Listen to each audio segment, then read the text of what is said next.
바이블 미니스트를 섬기고 있는 이지웅 목사입니다. 이사야서는 우리가 알고 있는 것처럼 모두 66장으로 되어 있습니다. 창세부터 요한계시록까지 시편을 제외하고서는 장수로는 가장 많지요. 물론 분량으로 따진다면 예레미야가 좀 더 많습니다. 예레미야는 52장이지만 그래서 이사야보다는 14장이 적지만 예레미야서는 절수가 많기 때문에 분량으로 따진다면 이사야보다 많지만 아무튼 장수로 따진다면 이사야서가 가장 많지요. 66장으로 구성된 이사야서는 크게 학자마다 다르겠지만 그게 두 파트로 나눠질 수 있습니다. 1장부터 39장 그리고 40장부터 66장이에요. 전반부 1장부터 39장에는 이스라엘의 죄와 그에 대한 하나님의 심판과 진노가 언급되어 있다면 후반부 40장부터 66장에는 하나님의 구원, 회복, 약속이 언급되어 있죠. 전반부는 39장으로 되어 있어요.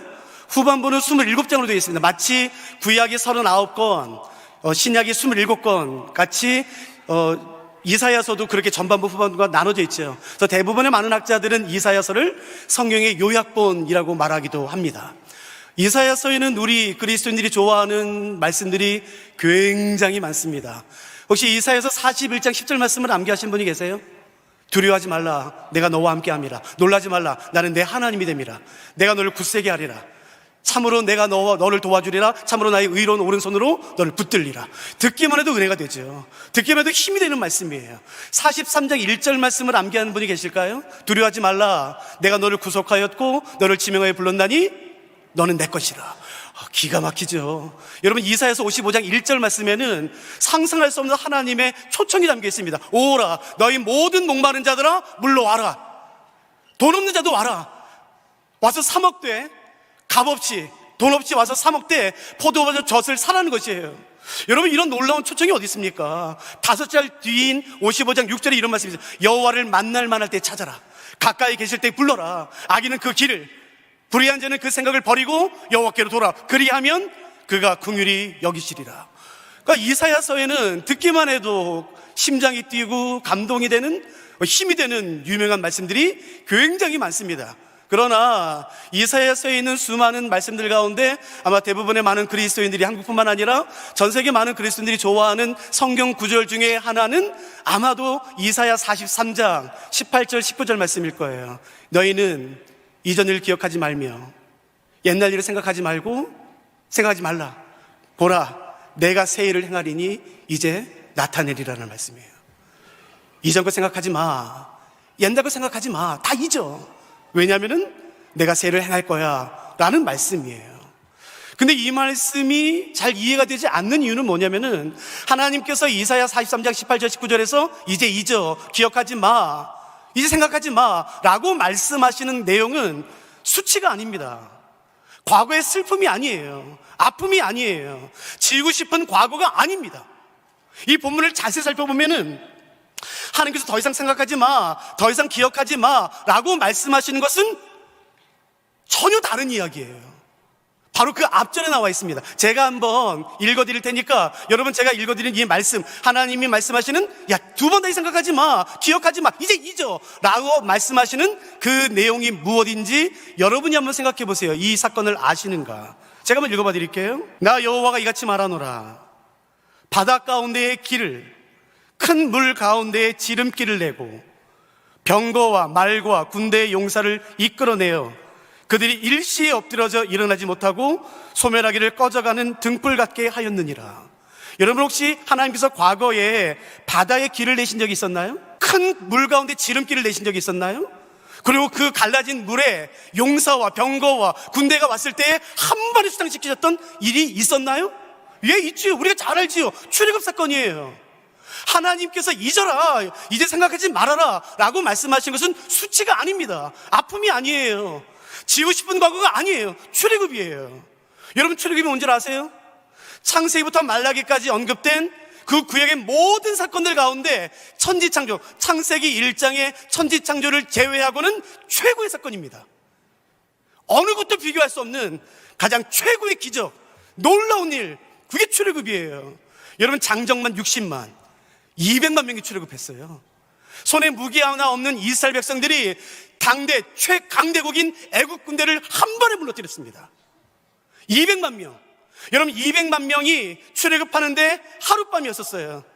확성기도 없고 마이크도 없는데, 여러분 인터넷이 발달된 오늘날에도 200만 명의 사람들이 출애굽한다는 것은 하룻밤 만에 결코 쉽지 않습니다. 여러분 바다가 갈라졌어요. 그 거대한 바다가 한순간에 갈라졌어요.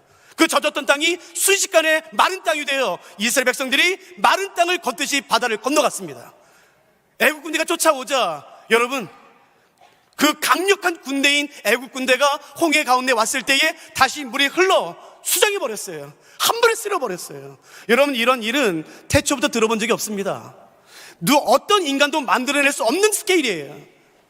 출애굽, 여러분 이렇게 대단한 사건이라면 기념해야 되는 것 아닙니까? 기억해야 되는 것 아닙니까? 절기를 만들고 명절을 만들어서 그 날을 기억해야 되는 것 아닙니까? 제가 틀렸습니까? 아니요, 그건 기억해야 마땅한 것이에요. 그런데 하나님은 이사야 43장 18절 19절에서 이렇게 말씀하세요. 그걸 잊어라, 그거 기억하지 마라. 왠 줄 아세요?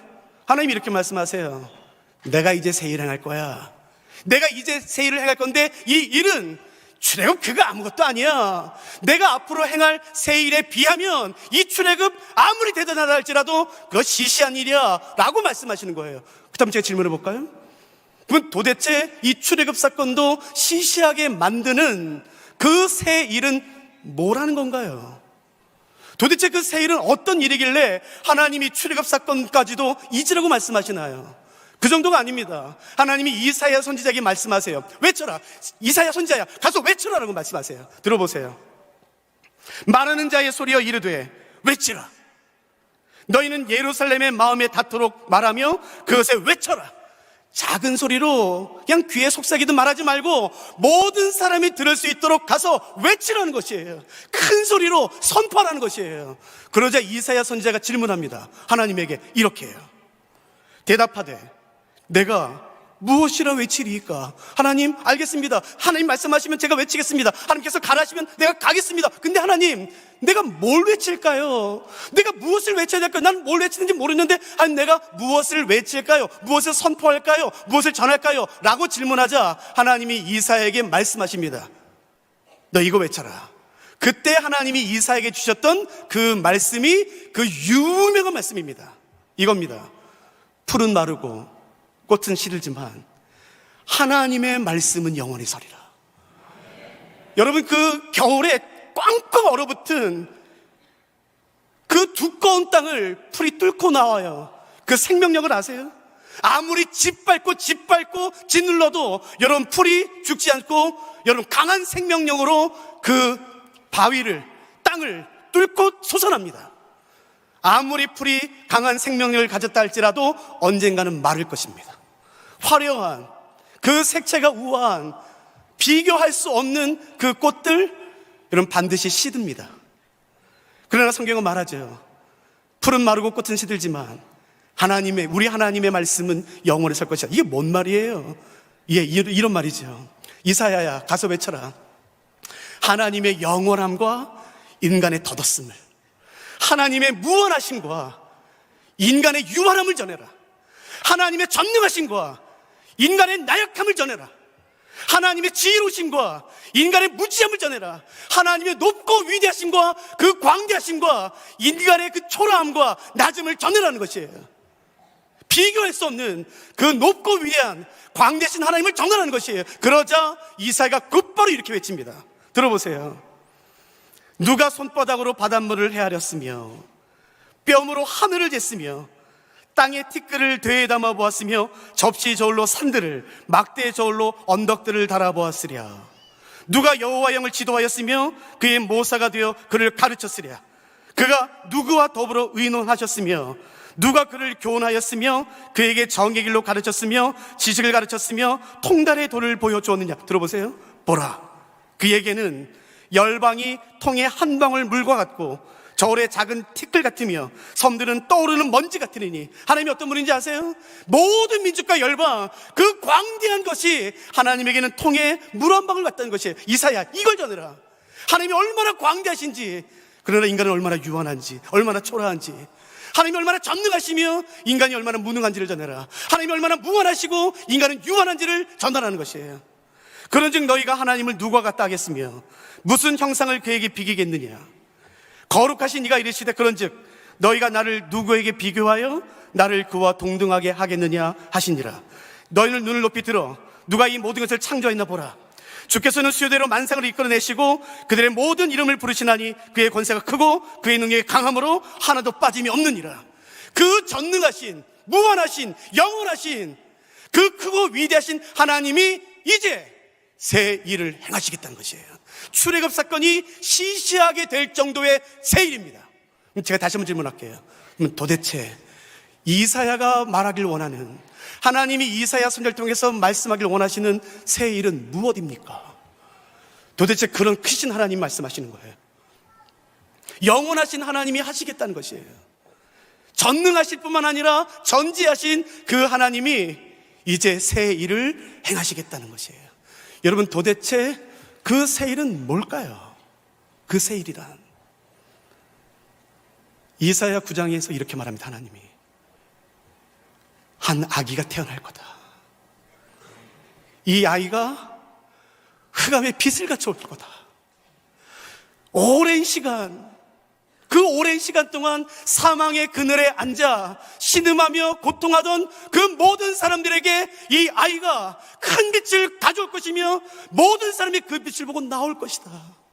이 아이가 눈먼 자의 눈을 뜨게 할 것이다.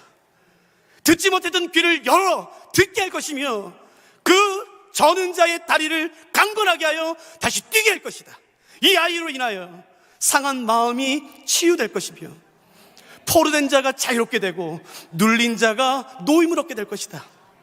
이 아이의 어깨에는 정사를 메었고 다윗의 왕좌에 앉아 나라를 다스리며 그 나라를 견고히 굳건하게 세울 것이다. 그래서 하나님은 이 아이의 이름까지 말씀해 주세요.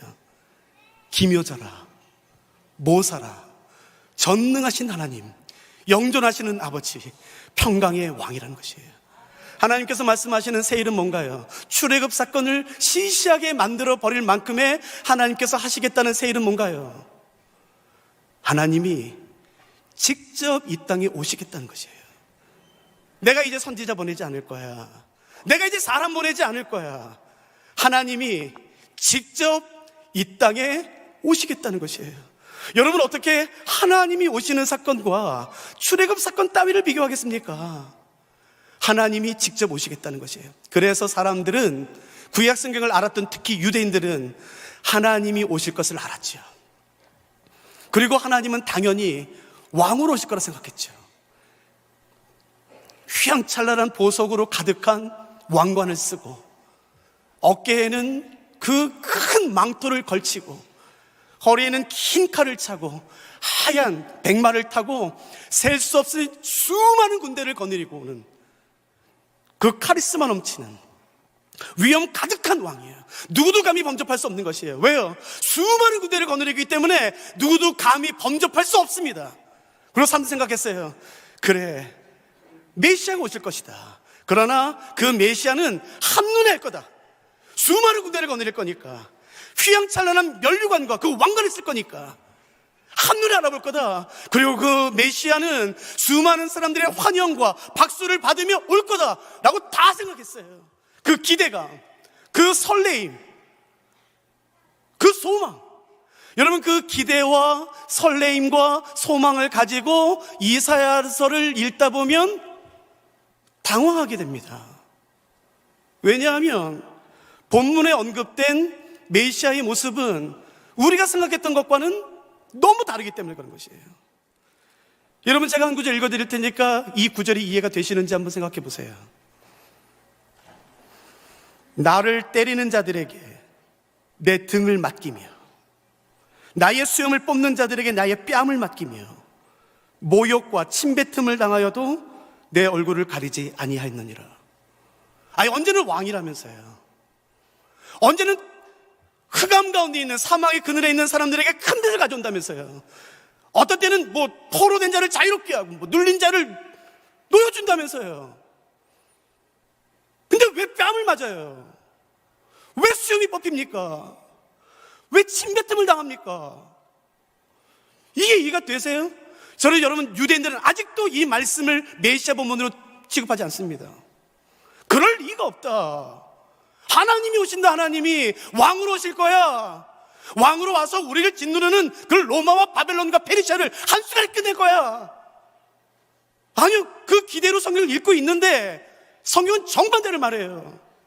아니야, 그 아이가 큰 빛을 가져올 거다. 버린 자를 자유롭게 할 거야.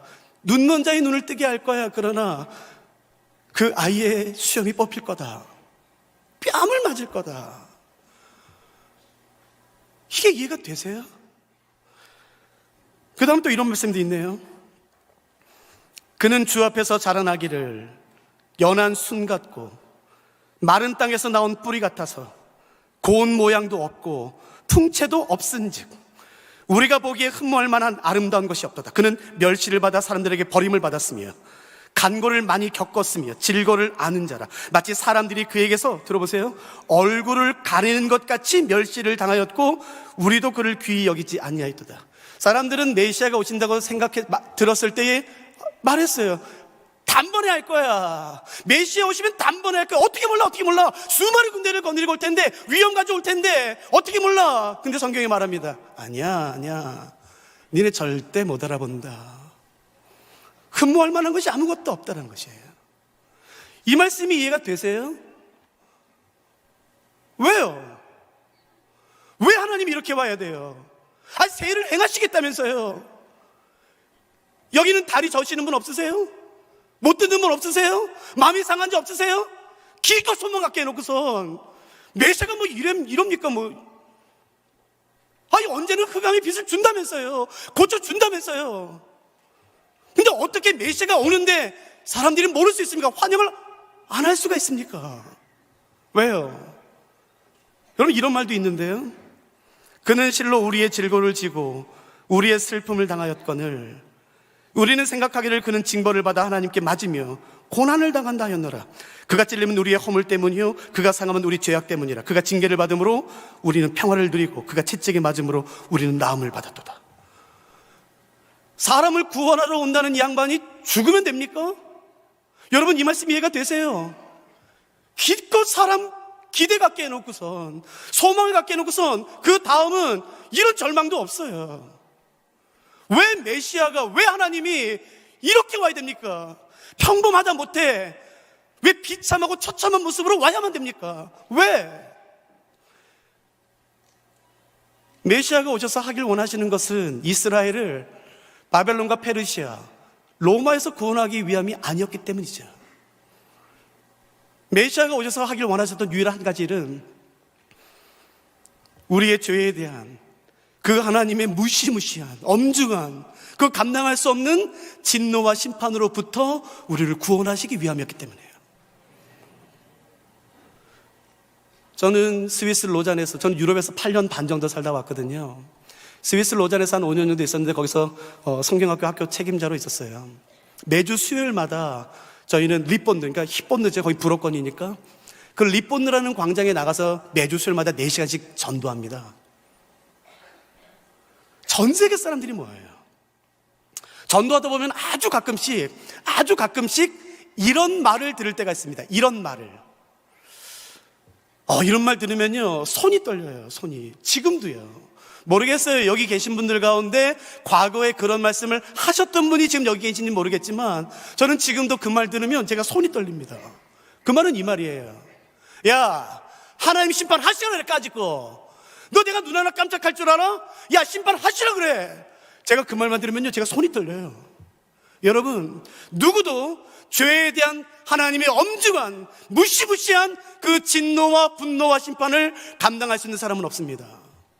예레미야 선지자가 1장에서 봤던 환상처럼 그 거대한 펄펄 끓는 그 가마가 우리 머리 바로 위에 있는 것이에요. 쏟아지기 일보 직전, 누구도 감당할 수 없는 그 물과 불이 섞여 있어서 그 가마가 내 머리에 쏟아지면 흔적조차 없이 사라지는 그 내 죄에 대한 무시무시한, 감당할 수 없는, 견딜 수 없는, 누구도 피할 수 없는 그 하나님의 진노와 분노와 심판이 지금 우리 머리 앞에 있는 것이에요. 야, 심판하시래까지 거. 너 내가 눈 하나 깜짝할 줄 알아?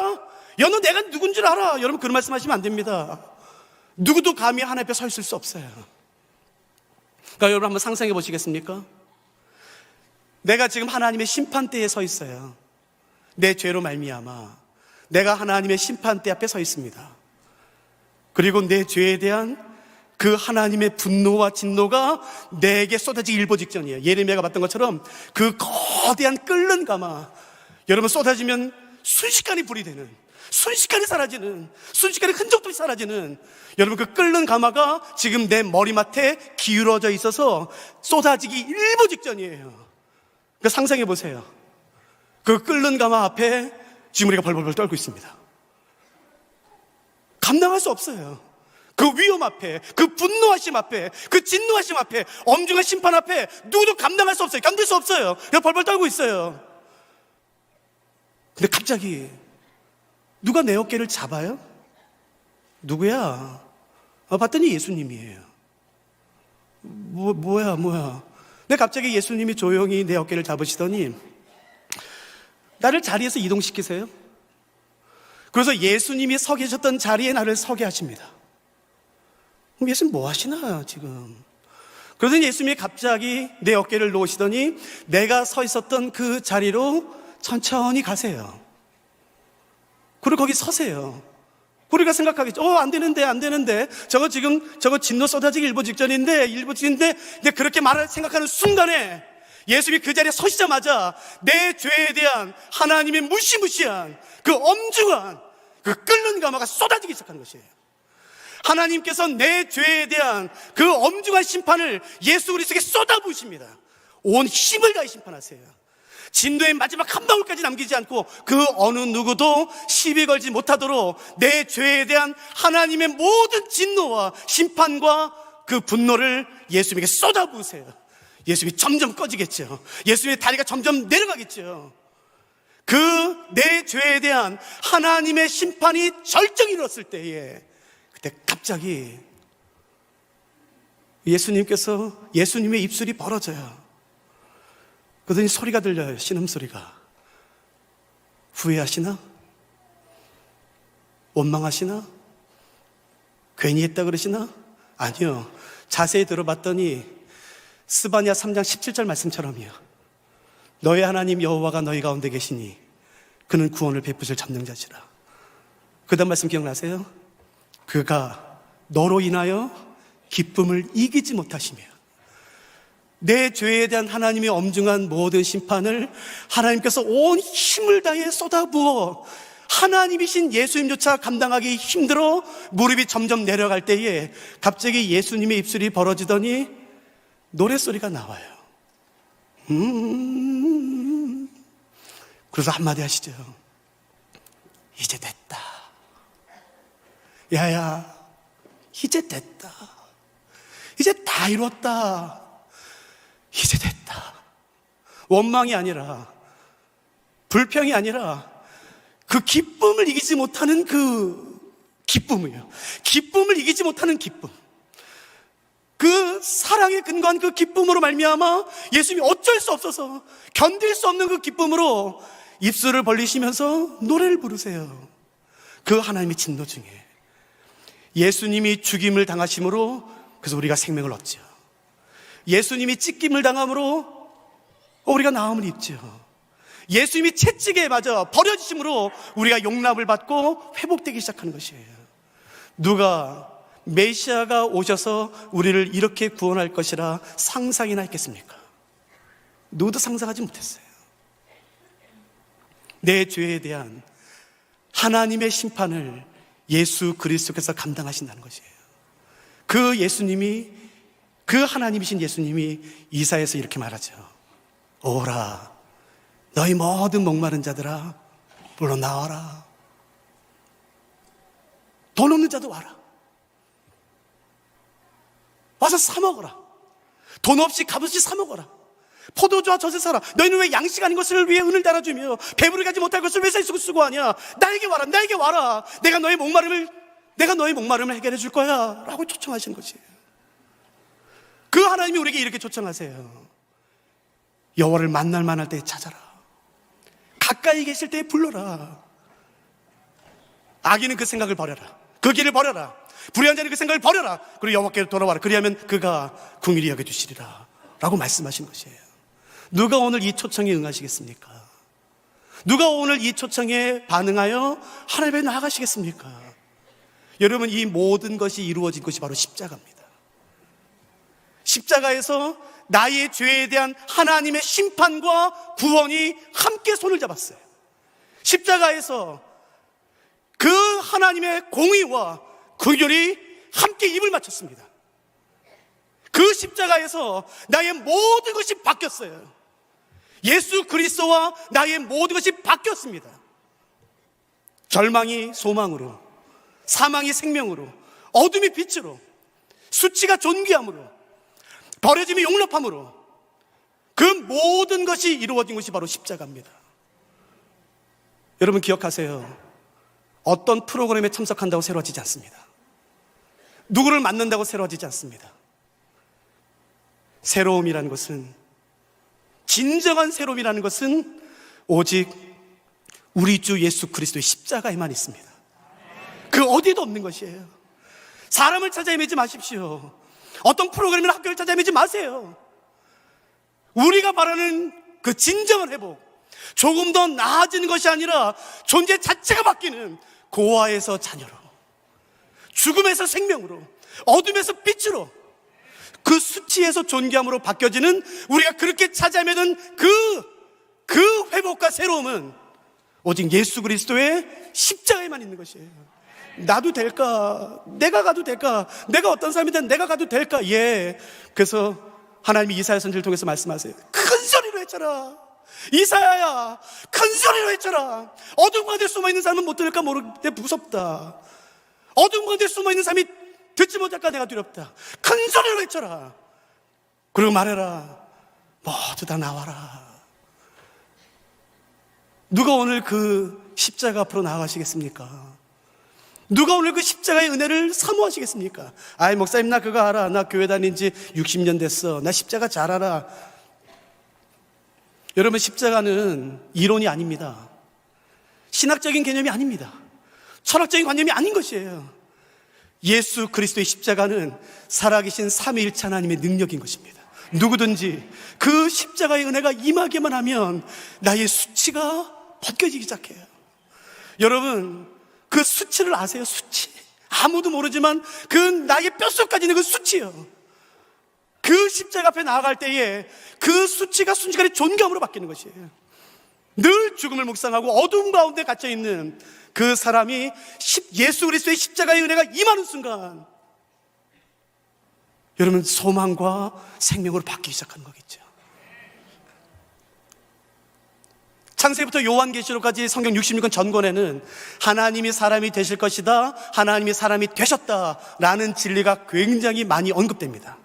그러나 어디에도 왜 굳이 하나님이 사람이 되셔야 했는가에 대한 언급은 없어요.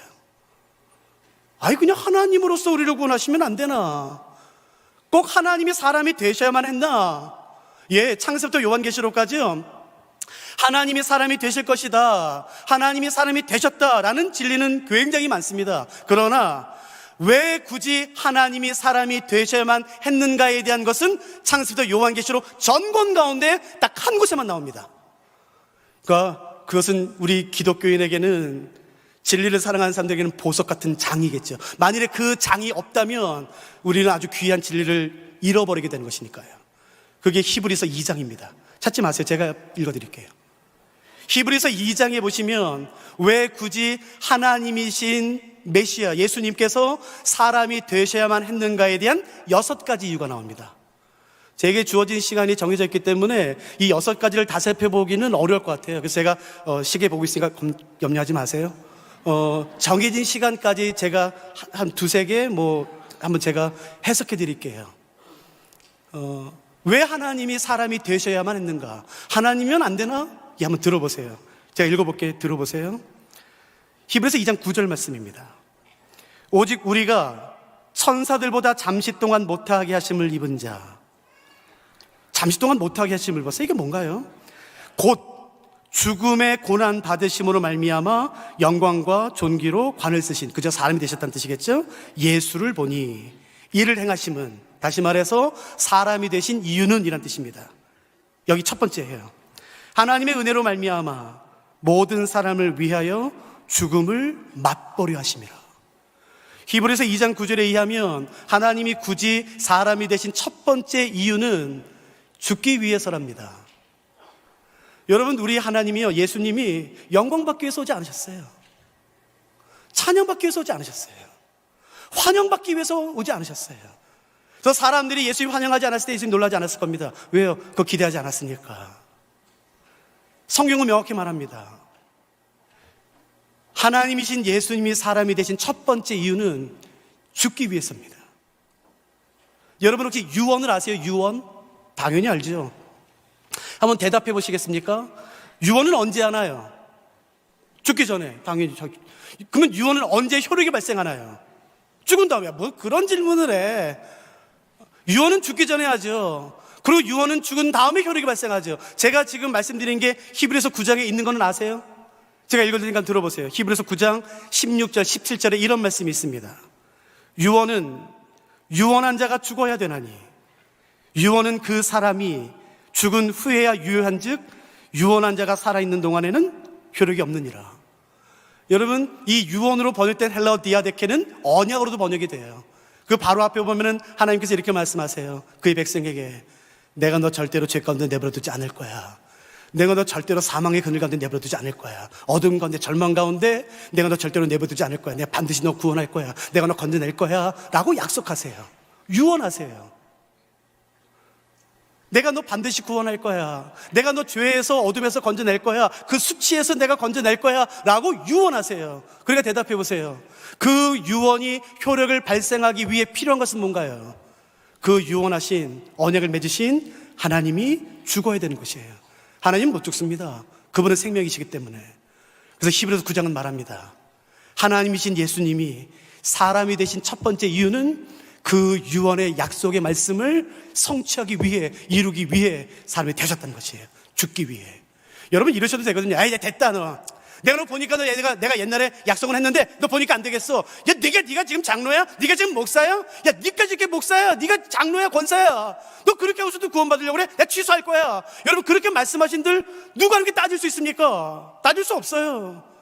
그래도 불구하고 하나님께서 우리에게 하신 그 약속의 말씀을 이루시기 위해, 그 약속을 신실하게 성취하기 위해 하나님이신 예수 그리스도께서 사람이 되셨다라고 성경이 말하는 것이에요. 그러니까 기억하세요. 하나님이신 예수님께서 사람 되신 첫 번째 이유는 죽기 위해서입니다. 두 번째는 못 볼 것 같아요. 세 번째 제가 읽어드릴까요? 세 번째는요, 죽기를 무서워함으로, 15절이거든요. 죽기를 무서워함으로 한평생 매여 종로로 타는 모든 자들을 놓아주시기 위해서예요.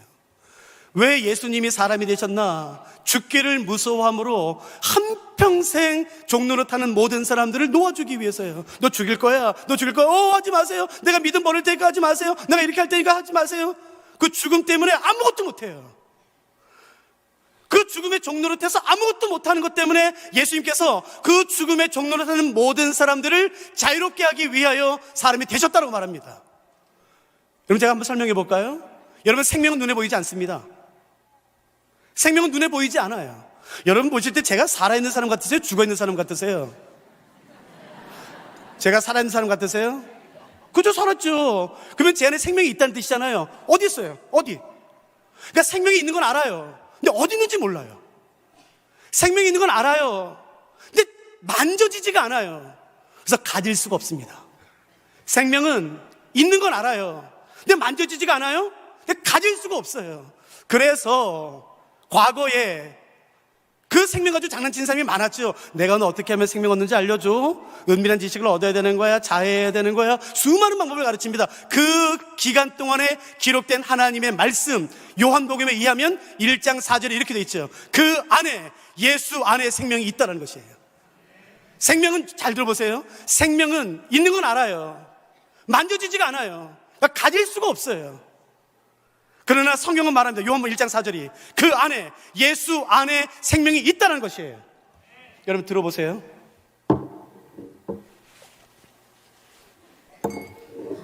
여러분 누구도 펜 만지시면 안 됩니다. 펜 보이시죠? 누구도 펜 만지시면 안 돼요. 누구도 펜 만지지 마세요. 펜을 만지지 않고 펜을 가질 수 있을까요, 없을까요? 펜을 가지는 방법이 있나요, 없나요? 펜을 만지지 않고 펜을 가지는 방법은 있나요, 없나요? 없어요? 있어요? 주일학교 학생이 대답하네요. 여러분 진리는 주일학교 학생도 알아야죠. 한번 대답해 보겠어요? 이 펜을 만지지 않고 펜을 가지는 방법은 뭐예요? 집게로. 그건 내가 예상하지 못했던 답이네. 펜을 건드리면 안 돼요. 그러니까 다시 한번 생각해봐요. 펜을 건드리면 안 돼요. 펜을 만지면 안 돼요. 집게로든 손으로든. 펜을 만지지 않고 펜을 가지는 방법이 있어요, 없어요? 있죠. 뭐예요? 컵을 가지면 되죠. 여러분 성경이 뭐라는지 아세요? 예수 안에 생명이 있답니다. 그러면 생명을 가지는 방법은 뭐예요? 예수를 갖는 거죠. 그래서 요한복음 1장 12절은 뭐라고 말하나요? 영접하는 자, 곧 그 이름을 믿는 자들에게는 하나님의 자녀가 되는 권세를 주신 것이에요. 죽기로 작정하고 예수를 영접하는 것이에요. 그러면 예수 안에 생명이 나의 것이 되어 삽니다. 그러나 살고 싶어서 예수를 버리면요, 예수 안에 생명이 있기 때문에 죽습니다. 여러분 이 아이러니를 이해하시겠습니까? 죽기로 작정하고 믿음을 지키는 것이에요. 죽기로 작정하고 예수를 끌어안는 것입니다. 그러면 그 예수 안에 있는 생명과 그 능력과 그 모든 것이 나의 것이 되어 내가 영원히 사는 것이에요. 그러나 살고 싶어서 예수를 버려요? 그럼 죽습니다. 캄보디아에 전도 여행을 간 적이 있었어요.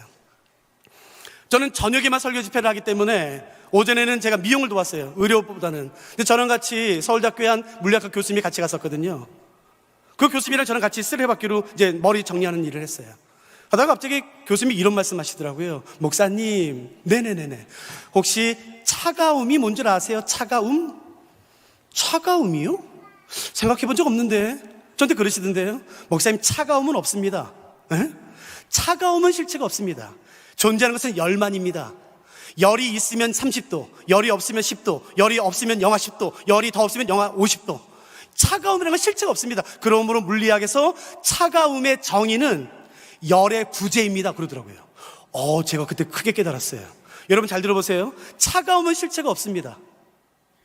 실체는 오직 열만입니다.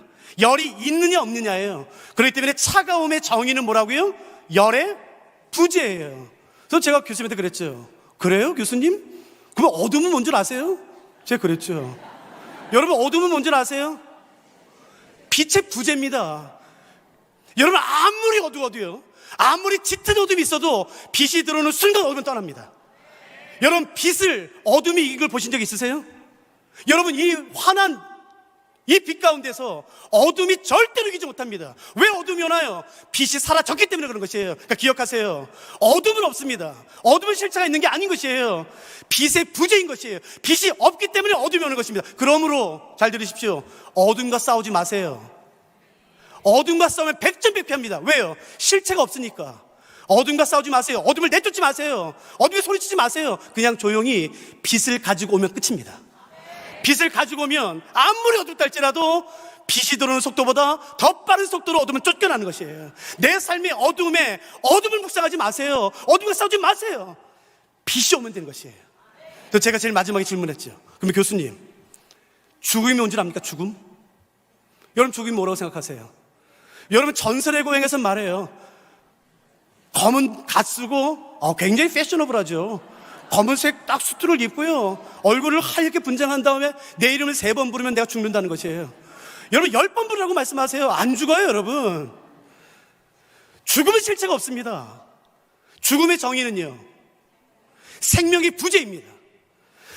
죽음이 생명을 이기는 게 아니라 생명이 죽음을 이기는 것이에요. 들어보세요. 고린도후서 5장에 이런 말씀이 있습니다. 고린도후서 5장은 여러분 함부로 풀지 마세요. 여러분이 속해 있는 교회의 교역자의 지도를 받으셔야 됩니다. 5장 4절, 참으로 이 장막에 있는 우리가 짐진 것 같이 탄식하는 것은 벗고자 함이 아니요 오히려 덧입고자 함이니. 무슨 말씀인지 모르겠죠? 어려워요. 이 다음 말씀 때문에 제가 읽었습니다. 잘 들어보세요. 죽을 것이 생명의 삼킨 바 되게 하렴이라. 죽을 것, 죽음이 생명에 삼킨 바 됩니다. 성경이 말하는 진리가 뭔지 아세요? 죽음이 생명을 삼키는 게 아니라 생명이 죽음을 삼키는 것이에요. 죽음이 절대로 생명을 이기지 못합니다. 생명이 죽음을 삼키는 것이에요. 절대로 죽음을 두려워하지 마세요. 죽음은 실체가 없습니다. 생명이 없기 때문에 죽음이 임하는 것이에요. 성경은 말하죠. 우리가 이 땅에서 마지막 호흡을 내쉬고 눈을 감았다 뜨는 순간 나는 예수 그리스도의 품에 안기는 것이에요. 나는 이 땅에서 마지막 호흡을 내쉬고 눈을 감았다 뜨는 순간 나는 예수 그리스도의 품에 안깁니다. 그러니까 한번 대답해 보세요. 내가 예수를 그리스도로 믿었어요. 내가 그리스도를 영접했어요. 예수님이 나에게 계세요. 그 예수 안에 생명이 나의 것이 됐어요. 죽은 것은 정한 이치이기 때문에 한 번은 죽죠. 내가 이 땅에서 마지막 호흡을 내쉬고 눈을 감았다가 뜨는 순간 나는 예수의 품에 안긴다면 사람들이 그렇게 두려워하는 죽음에 우리가 머무는 시간은 얼마나 되는 거예요? 내가 눈을 감았다 뜨는 순간 나는 예수 그리스도의 품에 안기게 된다면 사람들이 그렇게 두려워하는 죽음에 우리가 머무는 시간은 얼마나 되나요? 눈 깜빡할 사이에요. 그러니까 여러분 임종하실 때 생각하세요. 나 눈 빨리 뜰 거야.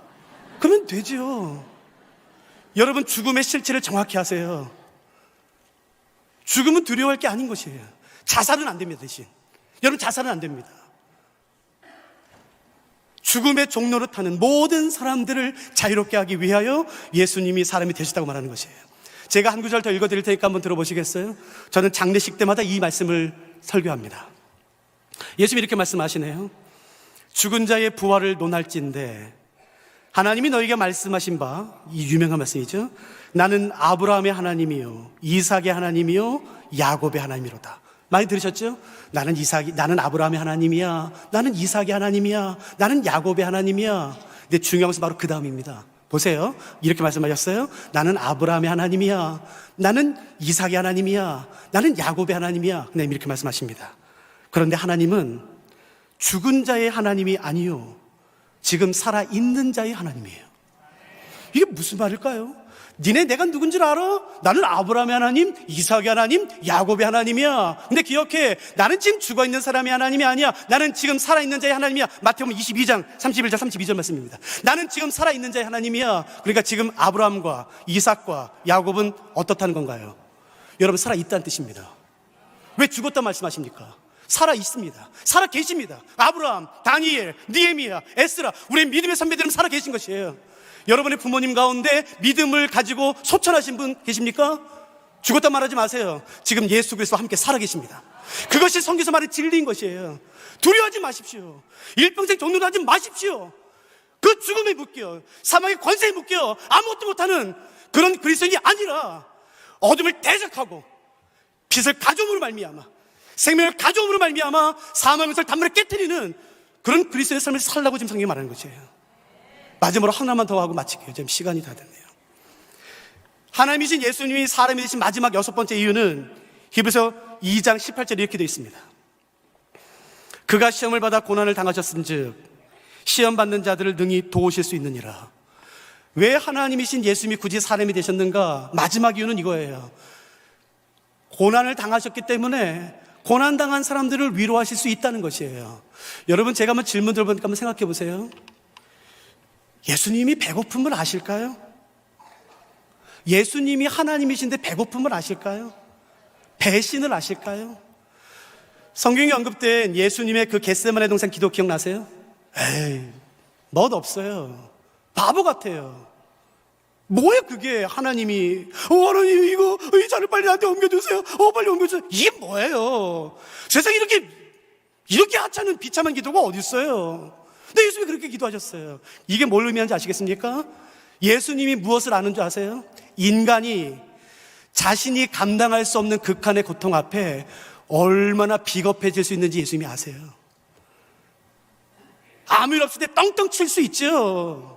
너 그것도 못하냐? 믿음으로 살아야지.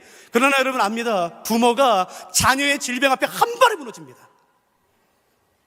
너 그것도 못하냐 장로가? 너 그것도 못하냐 권사 목사가? 하나님 그러신 분이 아니에요. 예수님은 아세요. 인간이라는 존재가 극한의 고통 앞에 얼마나 쉽게 무너질 수 있는지, 얼마나 나약하고 비겁해질 수 있는지 예수님이 아세요. 여러분, 예수님이 배신을 아실까요? 사랑하는 사람에게 배신당하는 거? 베드로요. 3번 부인하죠. 여러분, 제일 마지막은 성경이기 때문에 거룩하게 번역했는지 모르겠지만 헬라어 원문을 보시면 예수님의 눈을 보고 쌍욕한 겁니다. 내가 저 개 XX 저 몰라. 그걸 그냥 성경이니까 그냥 잘 번역한 것 뿐인 것이에요.